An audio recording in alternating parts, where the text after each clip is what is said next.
In order for you to have and build on a website, you're going to need at least two things. You're going to need web hosting and you'll need a domain name. Now, the domain name can be the trickiest of these two because it requires you to do a little research, and even after you do the research to figure out what you want for your domain name, it may no longer be available. Like fingerprints, there are no two domain names exactly alike. So if someone else bought the name you wanted, you're just out of luck. Of course, you could try and purchase the domain name from the current owner, but that really works out in your favor without costing you an arm and a leg. For me, though, I tried for a domain name that was very close to the original one that I wanted. For example, if I wanted applerecipe.com and it was already taken, which by the way it is, then I'd try, say, best or thebestapplerecipe.com, or even throw on a suffix, maybe apple recipe winners or specific type of apple recipe like crab apple recipe. Again, use your imagination there. As a matter of fact, that's what we're going to be doing now, is checking into some tools that will help us with locating the perfect domain for our website. The first tool, and by the way, these are by all means not all the tools available out there. These are just some that I've had some personal experience with. And something else too, even though some of these tools may offer the option of purchasing the domain name right there from their site, hold off on that. I've got some additional tools for you later on in this video for purchasing the domain names. But the first one is psychicwhois.com. Just type in the name that you're wanting, and as you're typing, it will give you some suggestions, as well as when you're done typing, it'll tell you if the one you wanted is already taken or not. For example, Apple Recipe, as you can see here, the red guys, you got it. That means they're already gone. AppleRecipe.com, .net, .org, and .us are already taken. But you've got some additional options here that Psychic Who Is tells you is or is not already available. And by the way, unless you think otherwise, I would suggest sticking with just the .com for your domain names, because that's the most popular right now anyway. And they're looking at adding additional extensions as time rolls on, so there's going to be some pretty funky ones out there, like .money, and there's a lot more that are in the works. So for the time being, though, .com is the most popular, and that's one that I would be looking for. So that's Psychic Who Is, and you'll find that a lot of these tools are pretty much the same. Now, Bust a Name is a little more extensive. You can put in some keywords here, and it will do a lot of the research for you. And without spending a whole lot of time on this site, I'm just going to point you over to their video tutorials, and I would definitely check out Bust a Name, bookmark it, and use it. A cool tool is domainsbot.com. Like with Psychic Who Is, you just type in the name here, and it'll start spitting out some suggestions.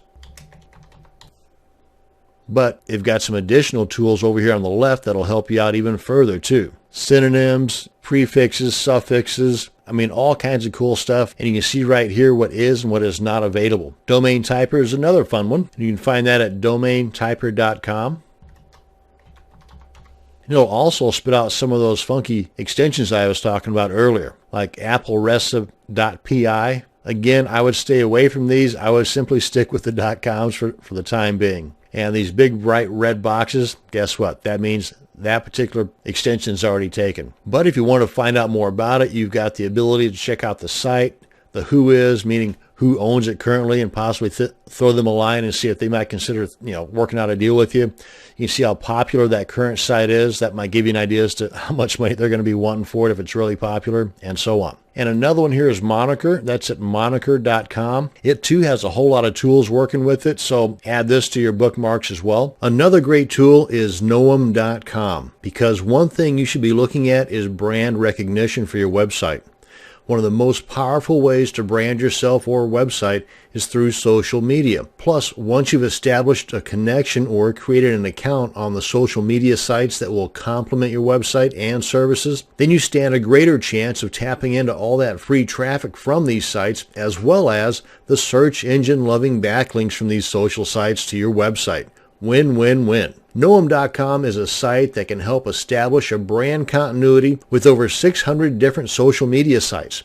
Once you've signed up for your free account, you can then check if your username is being used on any of the 600 social media sites that Knowem.com monitors. This way, you'll have a better idea if one of the domain names you're wanting has already been used in a lot of these social media sites. Now you can make a more informed choice as to which domains to go with or to kick off your list. And they've got plenty of tutorials online here as far as how to go about establishing these connections.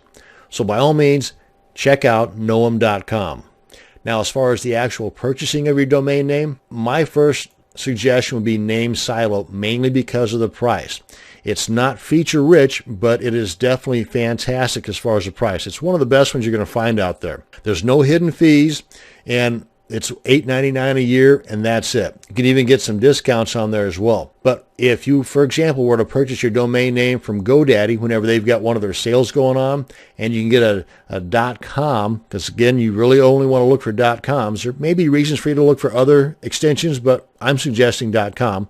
But if you get a .com for, say, 99 cents for the first year, go ahead and purchase it through GoDaddy or whatever, and then after, say, 60 days or so, go ahead and transfer it over to a NameSilo.com, and that way you're just getting an additional year added on to the year that GoDaddy gave you for whatever cost this is. And at the time of this recording, it's $8.99. So for $8.99 from NameSilo and the 99 cents you purchased it from, again, using this as an example, GoDaddy, you've now got 2 years paid for on your domain name, and it's now located at NameSilo. Again, it doesn't have a whole lot of features, but if features are what you're looking for and a great price, Namecheap is your company, because Namecheap is great. Their prices just went up recently. It's a little over $10 for a year, but they've also got some additional great services that NameSilo does not. For example, free SSL certificates for the first year. After that, they're really inexpensive too. But even then, you may want to hold off on buying a domain name until you check into web hosting, because some web hosting companies will offer a free domain name if you purchase a package through them. But web hosting is a video for another day. For the time being, though, this is going to bring us to an end on this video on domain names. Thanks for watching, and you have a great day.